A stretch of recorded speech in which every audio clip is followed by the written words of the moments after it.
What happens when one of television's sharpest political commentators goes head-to-head with one of the world's most polarizing public figures? What started as a routine late-night interview turned into an on-air disaster that ended with a guest being thrown out of the studio. Tonight, we revisit the clash between Jon Stewart and Meghan Markle, an exchange so explosive it left the audience gasping and late-night television forever changed. The studio lights of The Daily Show glowed warm and steady as the cameras panned across the cheering audience. Jon Stewart, freshly returned from his latest run of political commentary, adjusted his tie and grinned into the lens with his trademark smirk. The energy in the room was electric. Everyone expected a lively but controlled conversation. And tonight, Jon announced, we're joined by Meghan Markle, former actress, former royal, current podcaster, and perpetual headline generator. Meghan, welcome. Meghan walked out in a fitted cream blouse and navy skirt, her posture straight, her smile carefully poised. The crowd applauded politely as she settled into the guest chair, legs crossed, eyes sharp. Thank you, Jon, she said coolly. It's always nice to be given yet another opportunity to explain myself. Jon blinked, slightly taken aback by the tone. Well, he said with a chuckle, I was going for a warmer welcome, but we'll take it. The audience laughed, though Meghan did not. Jon leaned forward. So let's start with your foundation. You've spoken a lot about service, about creating meaningful change. What's been the most fulfilling part of that journey? Meghan smirked faintly. Fulfilling? Jon, nothing about service is supposed to be fulfilling for me personally. It's about others. I would think someone with your resume of pointing fingers at politicians would understand that. A ripple moved through the audience. Jon gave a tight smile. Fair point. I guess I was just curious about your personal perspective.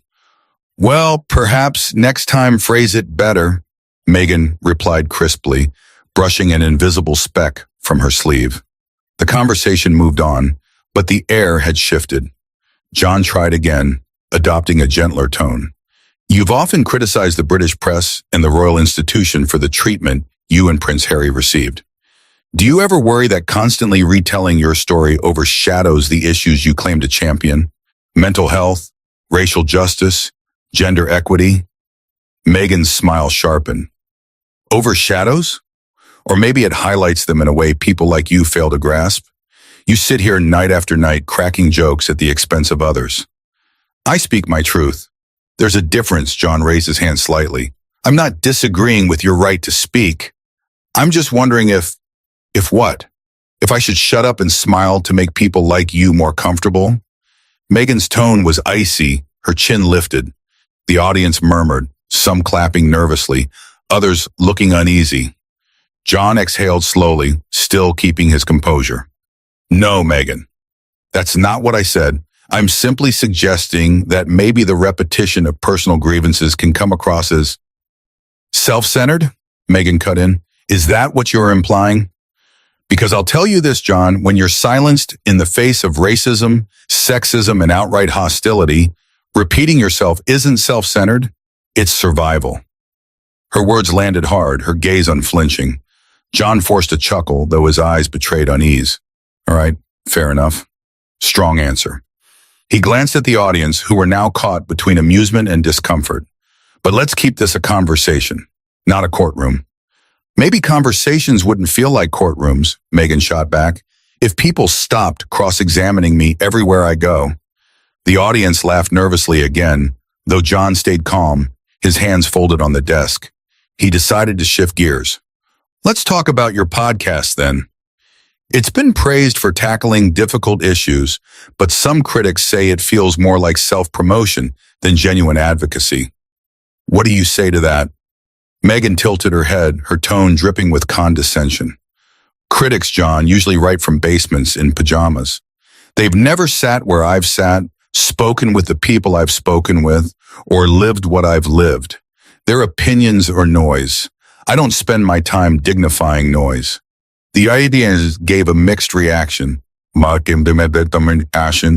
applause, some groans. Jon nodded slowly, clearly restraining himself. Fair enough. But you do realize this is late-night television, right? Noise is kind of our thing. Meghan smirked, but her voice carried a sharp edge. Then maybe I'm in the wrong place. The studio went still. Jon tapped his desk, his smile faltering. And for the first time that night, the audience sensed that the routine guest interview was spiraling into something far more volatile. The applause faded after the commercial break, but the mood in the studio hadn't lightened. Jon adjusted the papers on his desk, buying himself a moment before diving back in. The producers in the control booth exchanged uneasy glances. Something was off, and everyone knew it. "Welcome back," Jon said with forced cheer. "We're here with Meghan Markle, who I think it's safe to say never shies away from honesty." Meghan tilted her head, flashing a smile that didn't reach her eyes. "Honesty is rare in media, Jon. Maybe that's why I always seem to be the difficult guest." The audience chuckled, though the edge in her tone made the laugh feel uneasy. Jon cleared his throat. "Well, let's test that honesty, shall we? A lot of people see you and Harry as symbols of breaking away from tradition. But critics argue that instead of rejecting the institution, you've simply replaced one palace with another.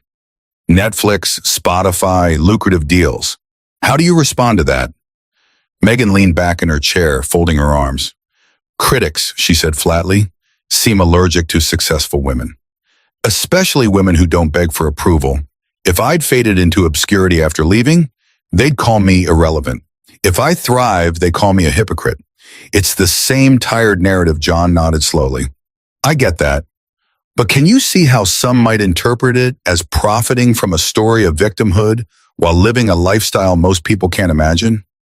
Meghan arched an eyebrow. "Interpretation is their problem, not mine. I'm not responsible for how people twist my reality. That's what tabloids are for. You should know you've made a career out of twisting things into punchlines." The jab landed like a slap. The audience gave a collective, "Ooh." Jon forced a chuckle, tapping his pen against the desk. "All right, fair shot. I do make jokes for a living, but the difference is when I joke, it's not to line my own pockets at the expense of my family." The tension crackled. Meghan's smile froze into a smirk. Trying to steady the mood, Jon pivoted. "Okay, let's bring it closer to home.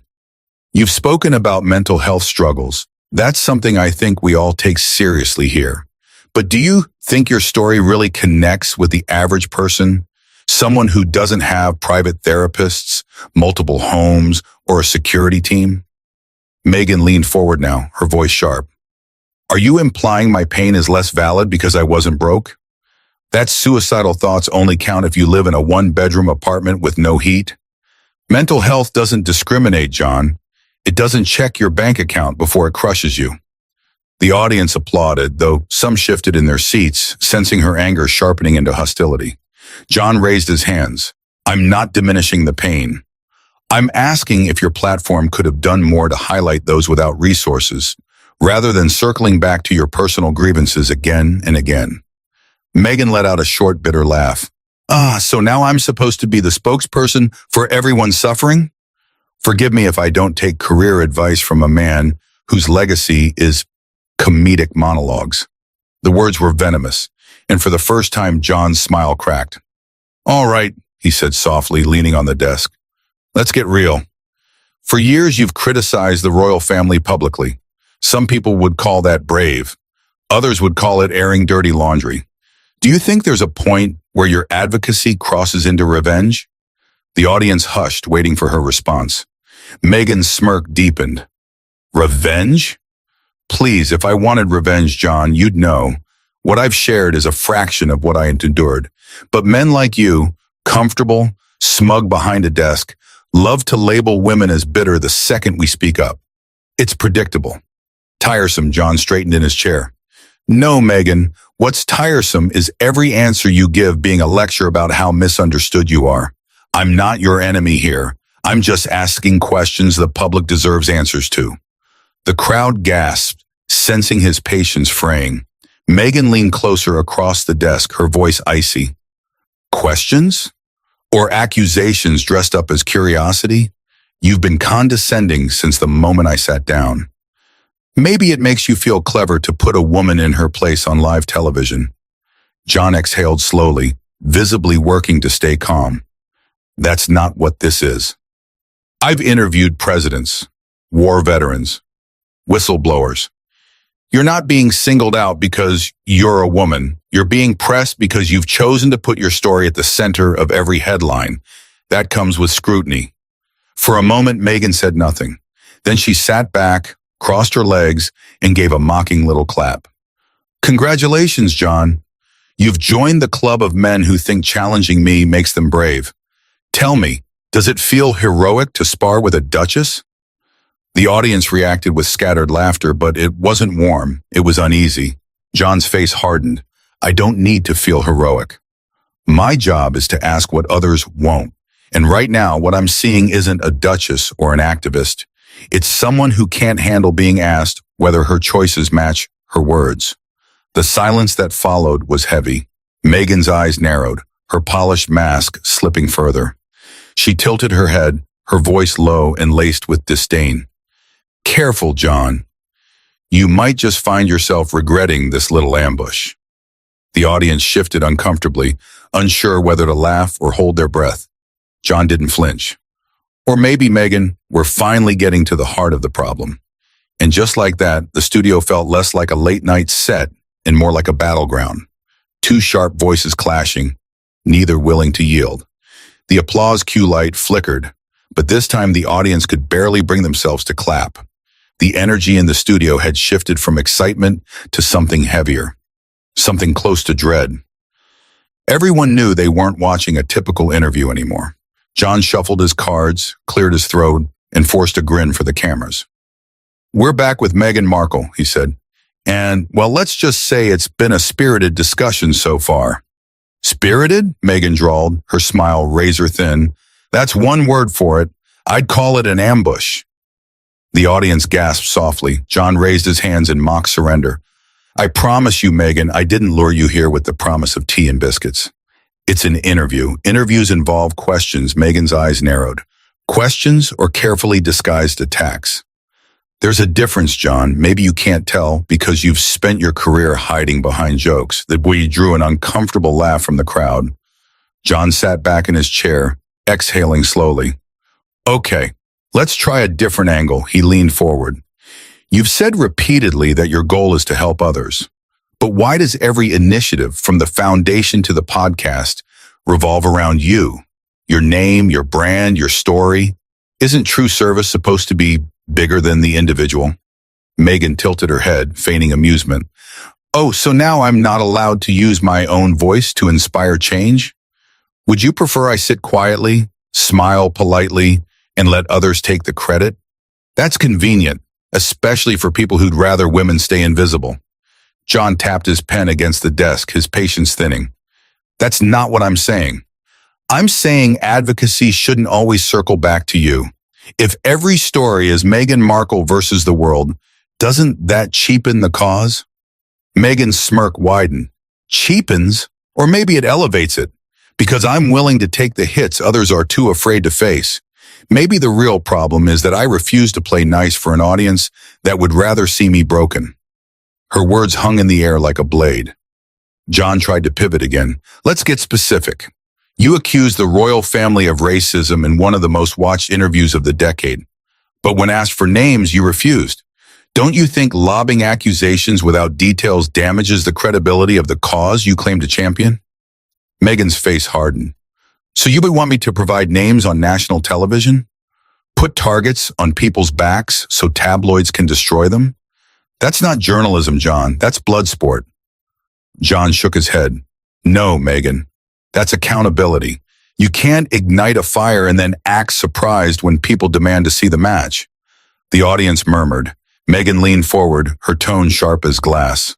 What's laughable is watching a man who's never experienced racism in his life lecture me about how to talk about it.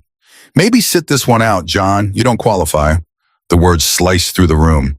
The audience gasped. Jon's smile finally slipped. His voice grew sharper, more controlled. You're right. I'll never know what it feels like to face racism. But I do know what accountability looks like. It looks like facts, specifics, evidence. It doesn't look like vague accusations wrapped in victimhood. It doesn't look like monetizing personal pain until it's a brand. Meghan let out a harsh laugh. Victimhood? Is that your clever soundbite for tonight? Congratulations, Jon, you've joined the tabloids. The difference is they don't pretend to care about fairness. Jon set his pen down with deliberate calm. The difference is I don't get paid by the headline. I don't chase sympathy points. My job is to push back when the story doesn't add up. Meghan's smile twisted. Push back or tear down? Because from where I'm sitting, you're less interested in truth than in humiliating me. Is this how you treat all your guests, Jon? Or just the women who refuse to nod politely while you play prosecutor? The audience shifted uneasily. A woman in the second row whispered something to her friend. Nobody was laughing now. Jon leaned closer, his voice low and sharp. You came here knowing I'd ask tough questions. That's what this show has always done. If you wanted applause and softballs, maybe you should have booked a morning lifestyle segment instead. Meghan leaned in as well, their faces only a few feet apart. Her voice dripped with venom. You know what your problem is, Jon? You can't stand that I don't crumble under your smug little cross-examinations. You thrive on making people squirm, but tonight it's you who looks rattled. Maybe that's what scares you. Owen blinked slowly, his jaw tightening.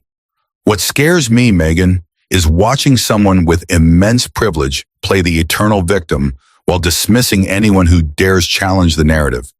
That's not courage. That's performance, the audience gasped again. The silence was electric, heavy, suffocating. For the first time, Meghan's polished mask cracked. Her voice rose, sharp and cutting. Performance?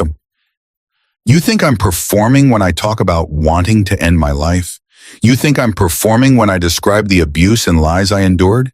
You smug, self-righteous hypocrite, sitting there pretending to care while you sneer at anyone who doesn't fit your definition of suffering. Jon's face hardened. His voice was calm, but the edge was unmistakable. I think you've confused advocacy with self-promotion. I think you've built an empire out of grievances, and I think deep down you know it. Meghan slammed her hand against the armrest, her voice trembling with fury. You don't know me. You don't know what I've survived, and you sure as hell don't get to sit there in your cushioned chair and decide which parts of my pain are valid. The audience was frozen, caught between disbelief and anticipation. Every word, every glare felt like a fuse burning down toward an explosion. And in that moment, it became clear. This interview wasn't going to end in reconciliation. It was only going to end in fire. The cameras rolled, but the room felt less like a television studio and more like a courtroom on the verge of chaos. The audience sat frozen in silence. Meghan's hand still trembled from slamming the armrest, and Jon Stewart, usually the king of composure, looked visibly drained. He adjusted his papers again, more out of habit than necessity, before meeting her eyes. Let's cut through it, Meghan. You've said you left the royal family because you wanted peace, privacy, and a normal life. And yet here you are on talk shows, podcasts, documentaries. Do you see how people might think you wanted the spotlight all along? Meghan laughed sharply, the sound cold and dismissive. Oh, here we go again? The tired line. You wanted privacy, but you talked to the media. You know what, Jon? That argument is lazy. Privacy doesn't mean silence. It means controlling what parts of your life are yours and what parts you share. But clearly that's too complicated for some people to grasp. The jab was deliberate. The audience reacted with gasps and murmurs. Jon's jaw tightened. I understand the concept of boundaries, Meghan, he replied evenly. But when every boundary you draw conveniently results in another multi-million dollar deal, people start asking whether it's about privacy or profit. Her eyes flashed. Profit? You mean survival. I had to protect my family. I had to create a life where we could breathe without being hunted like animals. Forgive me for not living in a Manhattan apartment, cracking jokes into a camera, while others did the dirty work. The insult hit hard. A few audience members actually booed. Jon leaned forward now, his patience fraying. You know, I've interviewed politicians, generals, even war veterans. They've faced scrutiny, criticism, sometimes even life-threatening danger. And never once did they sit here and demand sympathy because the press wrote mean things. What makes your struggle so exceptional? Meghan's smirk returned, sharper than ever. What makes it exceptional is that it's mine. That's what you can't stand.